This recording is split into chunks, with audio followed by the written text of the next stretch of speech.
అసలు అణ్వస్త్ర యుద్ధాన్ని నేనే ఆపేసా, కోట్ల మంది చనిపోకుండా నేను ఆపగలిగాను, ఇద్దరు కూడా డిన్నర్కి రావాలి, భారత్ పాకిస్తాన్ డిన్నర్ మీటింగ్ ఏర్పాటు చేసుకుంటే మేము మీడియేషన్ వహించి మధ్యవర్తిత్వం వహించి అన్నీ చేస్తామన్నట్టుగా ట్రంప్ పదే పదే క్లెయిమ్ చేసుకునే ప్రయత్నం చేస్తూ ఉన్నారు.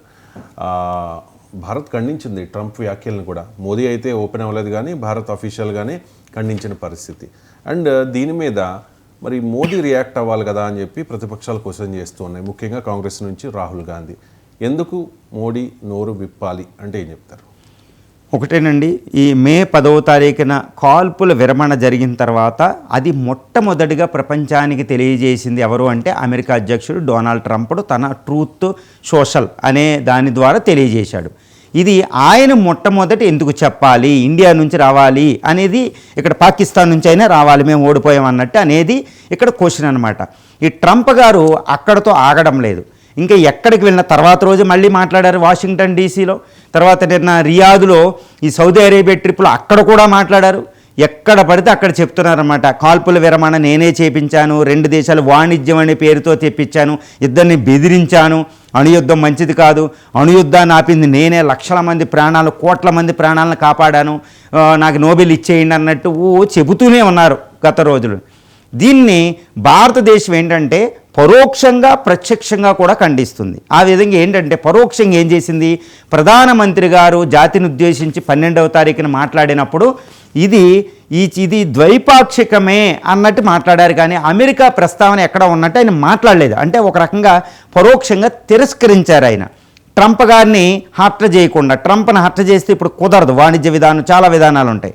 2, విదేశాంగ మంత్రిత్వ శాఖ తన యొక్క బ్రీఫింగ్లో MEA minister of external affairs ministry చెప్పారు, రణ్ధీర్ జైస్వాల్, ఇది వాణిజ్యం అనే ప్రస్తావన ఎక్కడా రాలేదు. వేరే దేశాలు అమెరికాతో పాటు చాలా దేశాలు మాట్లాడినాయి, కానీ ఎక్కడ వాణిజ్యం అనే మాట రాలేదని తిరస్కరించింది.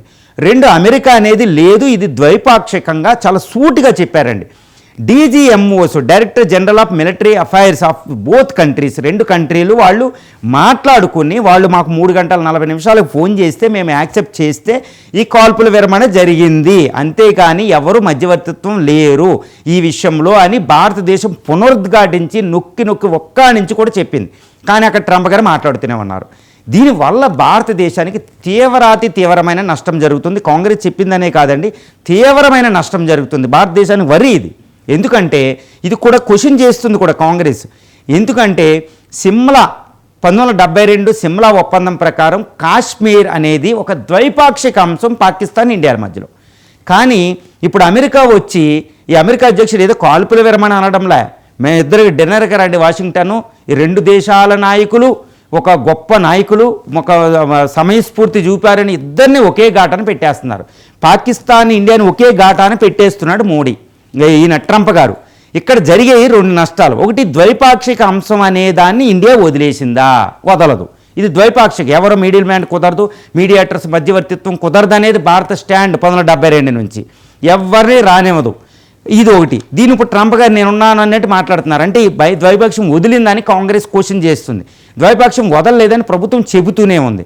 2వ విషయం ఏంటంటే, ఈ ట్రంప్ గారు చేసేది ఏంటంటే, ఇంకొక చాలా పెద్ద విషయం ఏంటంటే హైపనైజేషన్ అంటారన్నమాట విదేశాంగ విధానంలో. అంటే 2 పాకిస్తాన్ భారతదేశాలను ఏకగాటని 2 సమ ఉజ్జీవులు, టాప్ మోస్ట్ కంట్రీలు, భారత పాకిస్తాన్ ఒక్కటే అని హైపనైజేషన్ చేస్తున్నారు. ఇది చాలా డికేడ్స్ పాటు ఇలా చేసిన ఒక పాపం అనమాట.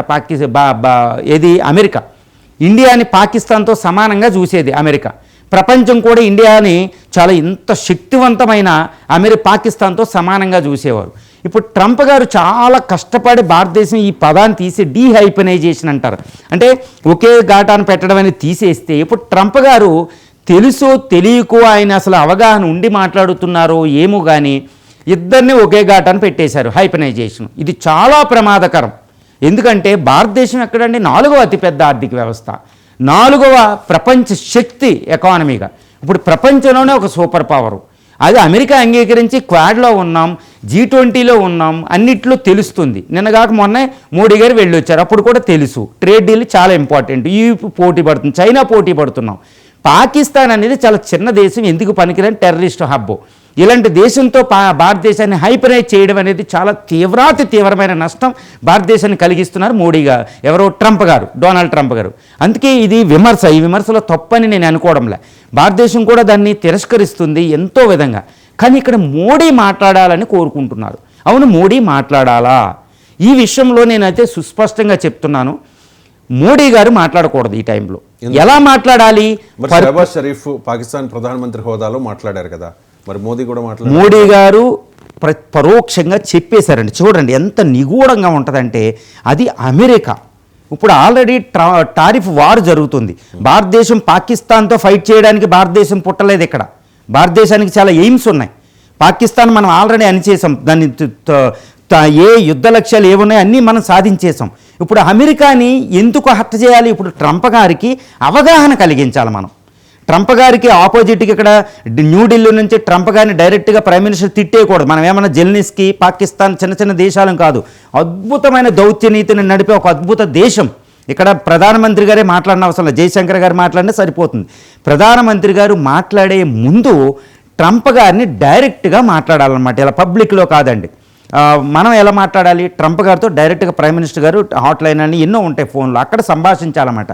ట్రంప్ గారు, మీరు మాట్లాడే విధానం వల్ల మాకు ఇంత నష్టం జరుగుతుంది, యాక్చువల్ ఇదే అనేది ఆయనకి అవేర్నెస్ క్రియేట్ చేస్తే ఆయన ఇంకా అది మాట్లాడేస్తారు. ఓకే, డీహైపనైజేషన్. ఎందుకంటే ఇదే ట్రంప్ గారు భారతదేశ శక్తిని గుర్తించి ఇండో పాక్ అని పెట్టారు. ఒకప్పుడు పసిఫిక్ అనేవారు, ఏషియా పసిఫిక్ అనే ప్రాంతాన్ని భారతదేశ ప్రాముఖ్యత చైనాతో ఈక్వల్ అని గుర్తించి ఇండో పాక్ అనే పదాన్ని ఉపయోగించారు. ఇప్పుడంతా ప్రపంచం అదే ఫాలో అవుతుంది. G20లోకి వెళ్ళాం.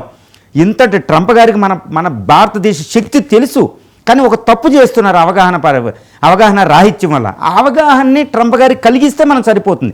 జయశంకర్ గారు వెళ్ళి మార్కో వాళ్ళ విదేశాంగ మంత్రి కలిసి ఒక్కసారి ఆయన కలిస్తే, ఈ విధంగా ఆయనతో టెలిఫోన్ సంభాషించినా అది అయిపోతుంది. కానీ ప్రత్యక్షంగా జెల్నిస్కి లాగా ఆయన్ని తిట్టేయడం కాదు, అది విదేశాంగ నీతి కాదు. ఎందుకంటే ట్రేడ్ టాక్స్ జరుగుతున్నాయి అక్కడ.